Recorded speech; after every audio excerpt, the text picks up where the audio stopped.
But first, it's been a difficult first week of the general election campaign for the Conservatives, but this morning they're trying to get back on the front foot because they produced a dossier saying that a Labour government would cost the country £1.2 trillion over 5 years. But not everyone is convinced about the figures. Joining us now to try and get to the bottom of this is the Conservative Business Minister, Kwasi Kwarteng. Thank you very much for being on the programme today. Thank you very much. So this £1.2 trillion figure is splashed on the front pages of many newspapers this morning. I mean, it sounds a ridiculous sum of money. It's a huge Is it actually right? What's going on? Is this Project Fear? No, well, what's happened is that we've simply added up all the Labour policies in terms of their costings. They're going to nationalise, renationalise energy, water, gas companies. They've got proposals to give grants for people to increase the energy efficiency of their homes. They're talking about a 4-day week. Now, a 4-day week, working week, sounds great, but it has to be paid for. And if you add up all the sum of their policies, you get to a huge amount of money, 1.2 trillion, which is the amount that would be required to fund the NHS for 9 years. You say just in these policies. You say that these Labour policies. Yeah. But as far as I'm aware, Labour hasn't published its manifesto yet. Well, where are they coming from? Well, last week, you'll remember, in the middle of last week, John McDonnell said, I think it was a 400 billion national infrastructure fund. And at that time, he said this was an unprecedented amount of I'm talking about your dossier of spending. And the 1.2 trillion pounds. Yeah. And I'm asking, where are these policies from? Because Labour hasn't published a manifesto. So a large portion of them are from the 2017 manifesto, which they are committed to, and other things are policies that they've stated in the course of the last 2 years. They've spoken about the 4-day week. That's something which is out there, it's public, and we've costed We don't know if that's going to be in the manifesto, though, do we? But they have stated in the last 2 years various policies like the universal basic income, all those things are going to have to be paid for. And Labour's policies, I'm afraid, don't add up in this area. I mean, some of the policies that you're costing as well are things that were passed at conference, and we know that not everything that was passed at conference may work its way into the manifesto. I mean, talking about private schools, for example, I know from interviewing people that that may very well not end up in the manifesto. So why don't you at least wait until we know what's definitely going to be on the table before you work these sums out? I think it's very important that when people make statements about what their policies are, what sorts of things they want to give to the electorate, it's very important that we have scrutiny. And if it was a government, you would scrutinise rightly those figures. And that's what we've done to the Labour Party. We've shown that they are reckless in their spending. It's a huge amount of money that the country can't afford. It's something like £40,000 for every household extra in terms of debt. And this is just not a credible policy. Who's done this research? I think people in central office and also independent analysts have done some of the Can you guarantee that no taxpayer money has been put into spending this analysis? Absolutely. The reason I'm asking is because there were reports that Mark Sedwill, the Cabinet Secretary, actually blocked the publication of costings of Labour policies that have been produced by civil servants. So you're quite right to say that Mark Sedwill blocked costings from the civil service, and that's why we've got a separate analysis. No link at all from the work of the civil servants. And on that point, you will remember that in previous elections, governments have always, I mean, Gordon Brown did this, certainly in 2010, they've always costed the opposition parties' manifestos, and that's quite a legitimate thing to do. But this isn't a manifesto, this is the point, isn't it? Or their policies. That's the entire point. And this is why we've done this independently. But look, we can't have politicians going around promising the earth, promising huge amounts of spending without some rigorous analysis of how much it's going to cost and who's going to foot the bill. OK, so what's your rigorous analysis, then, of all of the spending pledges and how much a Conservative government would cost if Boris Johnson wins the election? Well, we've made an announcement that we're going to spend a bit more. We're going to spend... So how much, though? Because you've got this really good round figure for Labour, 1.2 trillion. What's the figure for the Conservatives? So the infrastructure spending we were going to do was 150 billion. That was announced. But the total. I'm not talking about. I'm not talking about single bits of policy. I'm talking about the total spend. That was the broad figure, and it was a much lower figure than the one that John McDonnell boasted about, which was 400 billion alone on national infrastructure. OK, so that's the infrastructure So that's a third of the 1.2 trillion, and that's how we've got to the 1.2 trillion. So that's the infrastructure spending from the parties, but what's the total Conservative spend? So what we're trying to do is do 3% of GDP on infrastructure spending, and we're going to spend more money on police, which is the right thing to do, and we're going to spend a lot more money on the NHS. But our sums are not anything as astronomical and as huge as the Labour sums, okay, so because what's your they can't be costed. And we were announced 84 billion last year.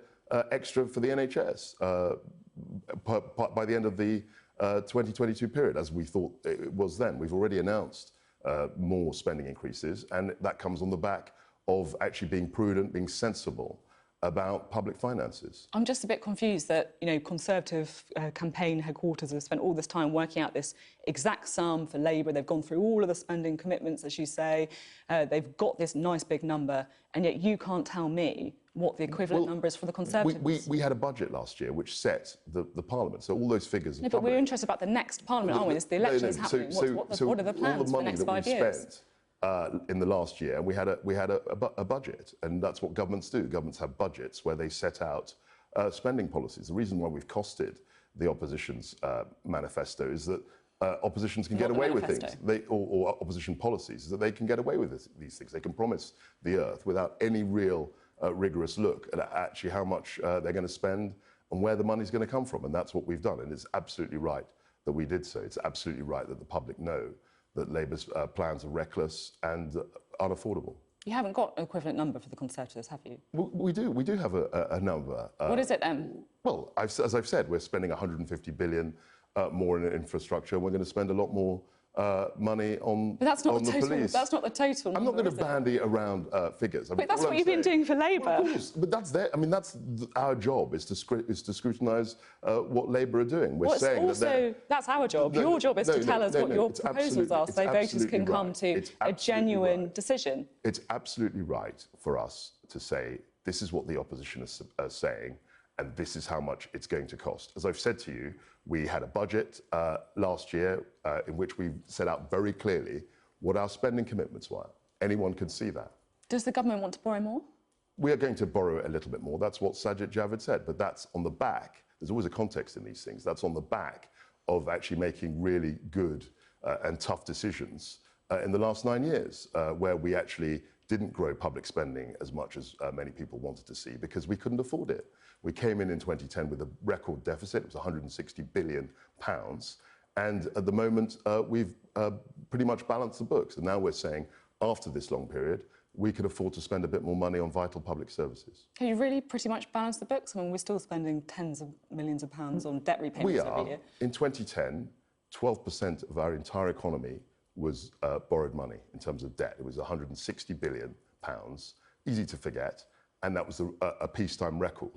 We have substantially reduced that, and now we're in a position where we feel, rightly in my view, that we can spend more on vital public services. OK, well, let's have a look, shall we, on whether or not that message is coming through, because Sky News has teamed up with YouGov for this election. We're doing a bit of polling as the campaign goes, just to find out how some of these messages are landing.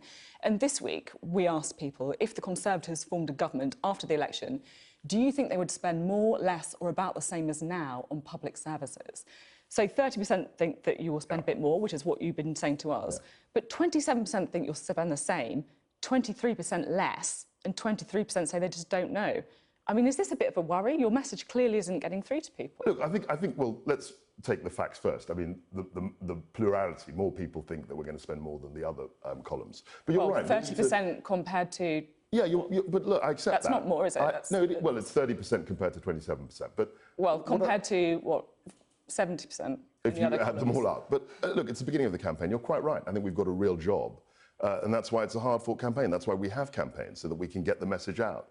And 5 weeks out from the election, we're going to have to increase those numbers and tell people that we are actually willing to spend more on vital public services. I mean, is that the problem, that you've really spent 9 years talking about austerity, and it's going to take a long time, isn't it, for people to realise, for the messages to come through that austerity is over? I don't think it's a problem. I mean, you've said that austerity is over, and I think you're quite right. We're going to spend more money. But the main central question of this election is obviously the Brexit issue, because there's no way we're going to get to more spending, get to firmer, stronger policies without resolving this issue, this Brexit issue, which has dogged the last Parliament. The last Parliament was completely useless, frankly, couldn't get any resolution on this.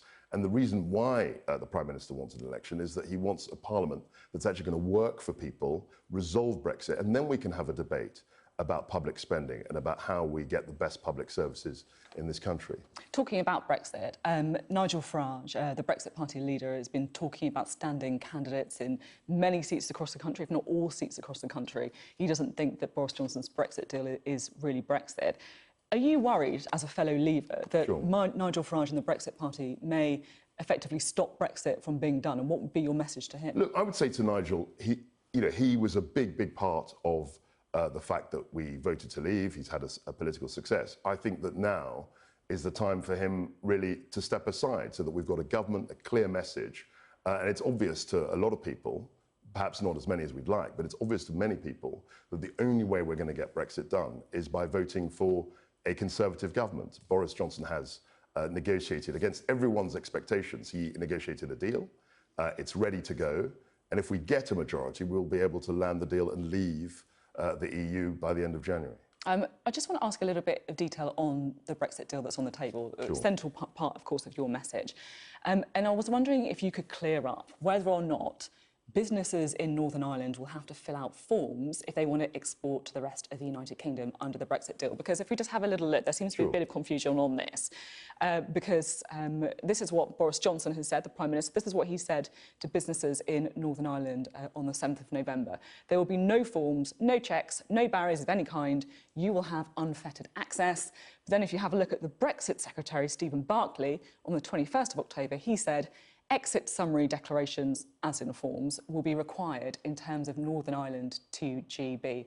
So who's right? I think the Prime Minister is absolutely right. I think that the whole point of the deal is that we want to have a frictionless border, but at the same time we want to leave the EU. I mean, that's the conundrum. But from our side, we want to have as little bureaucratic interference as possible. I think what the Prime Minister said is absolutely on the money. So Stephen Barclay is wrong. There won't be exit summary declarations.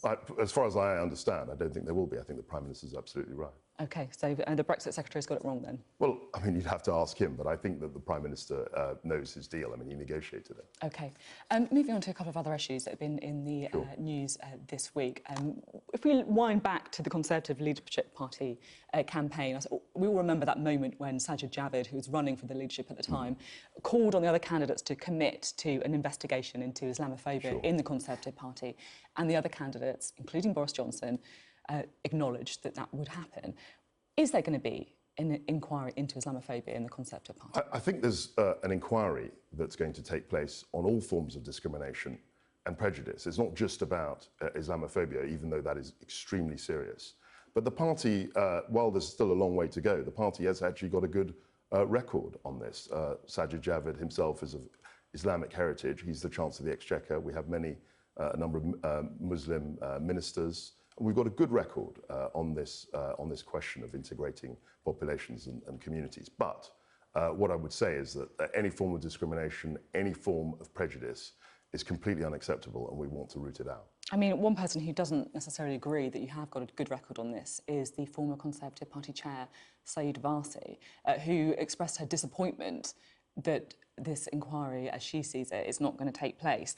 Matt Hancock yesterday said that others take more of a balanced approach to Islamophobia in the Conservative Party than she did. She then accused him of white-splaining. This is not a good look, is I agree. Look, it's not a good look. There's no question of balance. Any form of Islamophobia, any form of racism, any form of discrimination is simply wrong, and we want to come down very hard on that. It's not acceptable. In terms of the inquiry, my understanding is that we will have an inquiry, but it'll be much broader than just this question of Islamophobia. I think there is all sorts of discrimination that's out there. You just have to look at things that people tweet. It's a very sort of vicious world out there in social media. And we have to make sure that in this party, in the Conservative Party, we can stamp all of that out. Just finally, I just want to ask you about something that Boris Johnson said this week when he was writing about the Labour Party. This is what he said there. This is on the front page of the Daily Telegraph. The tragedy of the modern Labour Party under Jeremy Corbyn is that they detest the profit motive so viscerally, they point their fingers at individuals with a relish and a vindictiveness not seen since Stalin persecuted the kulaks. Now, the estimates are that Stalin killed up to 5 million kulaks, who are these wealthy... They were wealthy peasants in the 1920s. I mean, this is a deeply inappropriate comparison, isn't it? The comparison was about the philosophy and the Marxism. Nobody is suggesting that Jeremy Corbyn is going to line people up and shoot them. Nobody's suggesting that. He was making a point about the philosophy, about the Trotskyism. Well, Stalin was a Stalinist, but the Marxism, the Leninism, the hatred of capitalism, the hatred of wealth creation. Ian Austin himself, Ian Austin was a Treasury Minister, was a minister under Gordon Brown. He said that Jeremy Corbyn sees wealth creators and wealth creation as the enemy. So why didn't Boris Johnson talk in... That was the point that the Prime Minister Boris was making. He was saying that the philosophy, the underlying thinking behind what Jeremy Corbyn believes is very similar to that in the Soviet Union under Stalin. I mean, I'm just looking at what he wrote. A vindictiveness not seen since Stalin persecuted the kulaks. Yeah, up to 5 million of whom Stalin died. Persecuted the kulaks because he didn't believe in wealth creation. He didn't believe that they should be allowed to make money. But he killed them as well. He didn't just make them pay a bit more money. He didn't believe that they should make money. And Boris's analogy, people can see that, was about the philosophy and the Marxism. It wasn't saying nobody thinks that Corbyn is going to kill anybody. Okay? Let me be very clear about that. Thank you very much for being on the programme today. We are now out of time. Appreciate that. Thank you. Kwasi Kwarteng there.